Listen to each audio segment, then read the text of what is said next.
नमस्कार दोस्तों, इस 10 मिनट के वीडियो की सबसे खास बात यह है कि इसमें इंग्लिश स्पीकिंग सीखने के लिए एक भी सेंटेंस आपको रटाया नहीं जाएगा, लेकिन फिर भी आप कुछ ऐसा सीखने वाले हो जो आपको बहुत अच्छी इंग्लिश स्पीकिंग सिखा देगा। दोस्तों, मैं आपको सबसे पहले अपना एक रियल लाइफ एक्सपीरियंस बताता हूँ। मैंने बचपन में एक इंग्लिश स्पीकिंग कोचिंग ज्वाइन करी थी और मैं बता सकता हूँ कि इसमें मुझे क्या सिखाया जाता था। उसमें सिर्फ रटना सिखाया जाता था।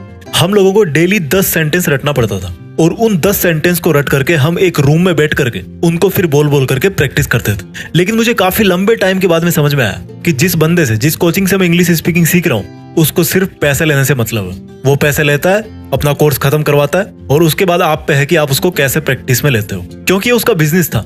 हालांकि बहुत सारी अच्छी कोचिंग्स भी होती है।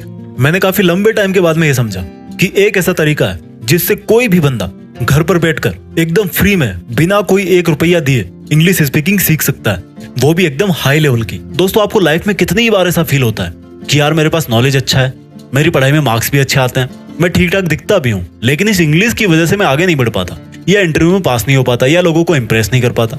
देखो, आपको जॉब चाहिए, आपको इंग्लिश में कन्वर्सेशन सीखना है, या आप लोगों को अपनी इंग्लिश स्पीकिंग से इंप्रेस करना चाहते हो, आपका इंग्लिश स्पीकिंग सीखने का जो भी रीजन है, उस रीजन की खातिर मैं आप लोगों से विनती करता हूं कि आप इस वीडियो की एक भी लाइन मिस मत करना, क्योंकि मैंने बहुत सोच समझ के इस वीडियो में एक एक लाइन बोली है और इसको बनाने में काफी ज्यादा टाइम भी लगाया है, ताकि मैं आपको दुनिया भर की बातों की बजाय कोई ऐसा रामबाण तरीका बता दूं जिससे आप इंग्लिश स्पीकिंग के बादशाह बन जाओ। और गुड न्यूज है कि यस, इस वीडियो में इंग्लिश स्पीकिंग सीखने का रूट पॉइंट बताया गया है, यानी अंग्रेजी सीखने की जड़ है वो। उसको जाने बिना आप कभी भी अच्छी अंग्रेजी बोलना नहीं सीख सकते। तो देखो, जब आप पैदा हुए थे तब आप कोई सी भी लैंग्वेज नहीं जानते थे और तब आपका दिमाग भी आज के जितना काम नहीं करता था। लेकिन जैसे ही आप 3-4 साल के हुए, आपने अपने परिवार की तरह बोलना सीख लिया कि आपको क्या खाना है, कौन सा खिलौना चाहिए, क्या प्रॉब्लम है। और सबसे बड़ी ताजुब की बात तो यह है कि हम में से किसी ने भी पैदा होते ही ना तो कोई स्पीकिंग कोर्स किया था और ना ही कोई स्पीकिंग के लिए कोचिंग ज्वाइन करी थी, लेकिन फिर भी हम उस उम्र में अपने परिवार की लैंग्वेज बोलना सीख गए। अब आज की बात करते हैं। इसमें कोई डाउट नहीं है कि आज आप बचपन से ज्यादा इंटेलिजेंट हो। आज आपके पास इंग्लिश स्पीकिंग कोर्सेज की कोई कमी नहीं है। आप बचपन से हर क्लास में इंग्लिश पढ़ते आए हो। और सबसे मेन बात कि आज आप दिन में कितनी ही बार इंग्लिश में ही अपना मोबाइल चलाते हो। तो अब सोच समझ के ये बताओ मुझे कि बचपन में ऐसा क्या था आपके पास जो आज नहीं है, और जिसकी वजह से आज आपके पास कैपेबिलिटीज और फैसिलिटीज ज्यादा होते हुए भी 10-12 साल से क्लास में इंग्लिश पढ़ते हुए भी जहां पर इंग्लिश बोलने की बात आती है वहीं पर घबरा जाते हो। और जब किसी दूसरे बंदे को इंग्लिश बोलते हुए देखते हो तो मन ही मन सोचते हो कि यार क्या मस्त अंग्रेजी बोल लेता है वो तो, और वहीं से फिर आप खुद को छोटा समझना चालू कर देते हो और ऐसा ही होता है, आपका कॉन्फिडेंस डाउन हो जाता है। तो अब सीधा मेन बात करते हैं कि यार ऐसा क्या करें कि इंग्लिश बोल के तबाही मचा दें। तो इंग्लिश सीखने के लिए मैं आपको सबसे पहले उस टाइम में लेकर के जाऊंगा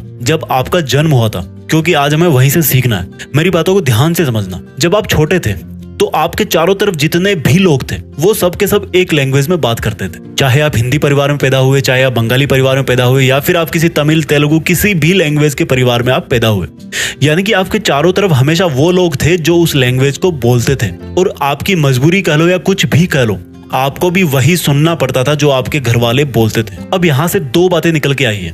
फर्स्ट इज लिसनिंग, यानी कि सुनो। एक बच्चा बचपन में पहले बातों को ध्यान से सुनता है, कई बार सुनता है, और वो कितनी बार सुनता है तब जाके वो उसको ठीक से एक बार बोलता है। आपने आज तक इंग्लिश ठीक से पढ़ी है लेकिन ठीक से सुनी नहीं है।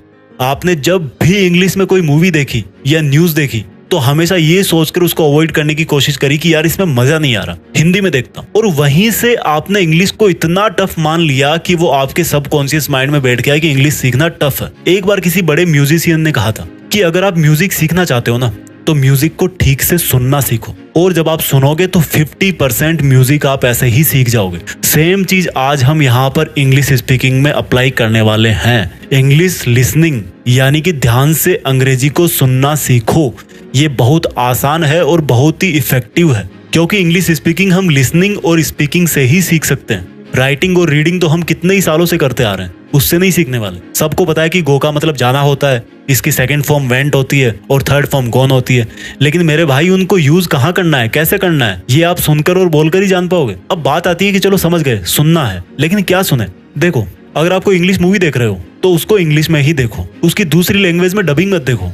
अगर आपको समझ में नहीं आ रही तो उसके सबटाइटल्स को ऑन करके देखो और फिर सुनो कि वो कैसे बोल रहा है, कौन से वर्ड पर कितना जोर दे रहा है, कौन से वर्ड को कितना प्यार से बोल रहा है। इसके अलावा आप इंग्लिश सॉन्ग्स को स्क्रीन पर लिरिक्स के साथ में सुनो। यूट्यूब पर बहुत सारी वीडियोस मिल जाएंगे आपको। इंग्लिश में ही न्यूज सुनो और देखो, आपको वर्ड्स को या लाइंस को रटना नहीं है, बल्कि उनका प्रोनाउंसिएशन कैसे करते हैं, किस उच्चारण के साथ उनको बोलते हैं, किस फीलिंग के साथ उनको बोलते हैं, वो सुन करके सीखना है और दिमाग में बिठाना है, समझना है। पहली चीज क्लियर हो गई, यानी कि स्पीकिंग सीखने से पहले लिसनिंग सीखना बहुत जरूरी है।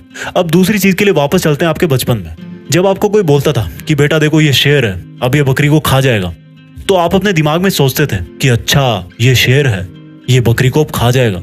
तो देखो, आपने उसी लैंग्वेज में सोचा और समझा। कभी ऐसा हुआ कि आपने बचपन में हिंदी में सुना, तमिल में सोचा और फिर फारसी में बोलने की कोशिश करी हो? नहीं होता ना। जिसमें आप सुनते हो उसी में सोचते हो और जिसमें सोचते हो उसी में बोलते हो। पर इंग्लिश सीखने में हम गलती क्या करते हैं कि जो लाइन हम सुनते हैं उसको हम अपने माइंड में हिंदी में ट्रांसलेट करते हैं और फिर समझते हैं, और जब बोलने की जरूरत पड़ती है तब भी सेम हम पहले हिंदी में सोचते हैं, उसमें ग्रामर, थर्ड फॉर्म, प्रीपोजिशन लगाते हैं और तब फिर उसको बोलने की कोशिश करते हैं। अगर आपने सही बोल भी दिया तो वो वाली फील नहीं आएगी, ऐसा लगेगा कि यार रटा हुआ है, या हो सकता है टाइम भी आपको बहुत लग जाए। यानी कि दूसरा जो पॉइंट है वो ये है कि थिंक इन इंग्लिश, अंग्रेजी में ही सोचो।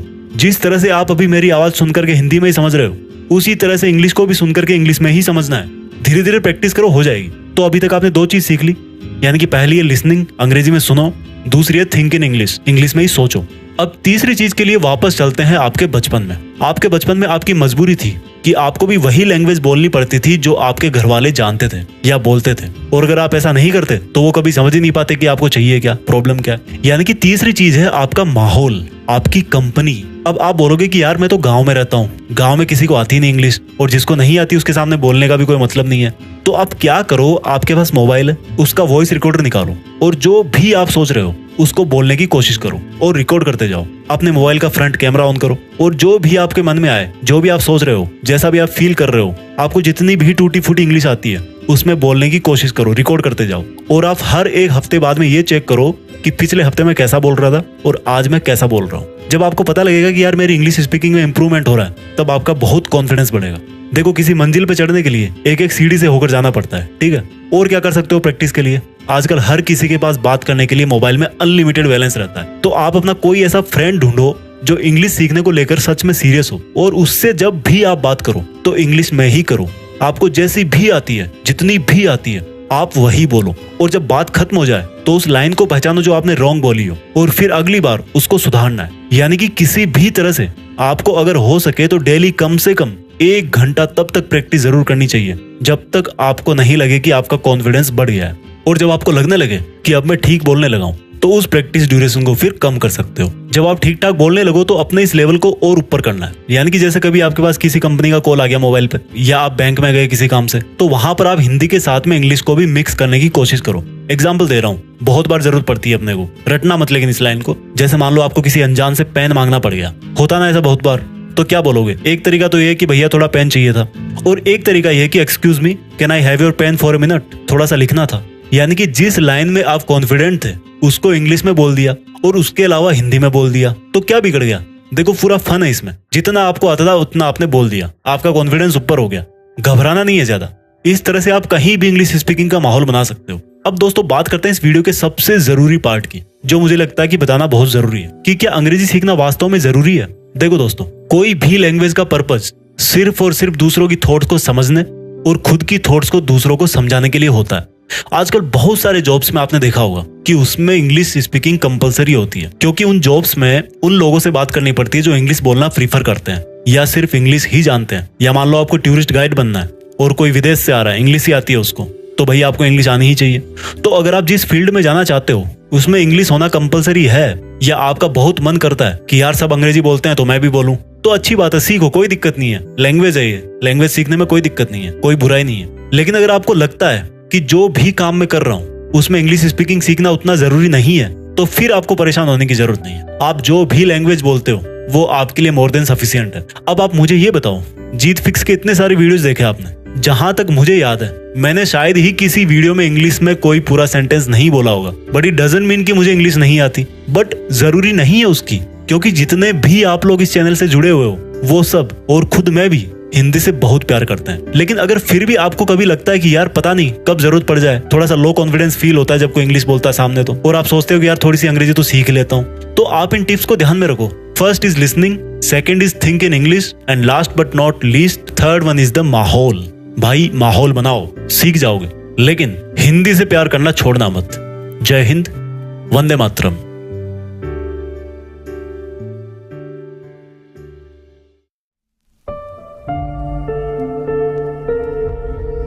जीत फिक्स।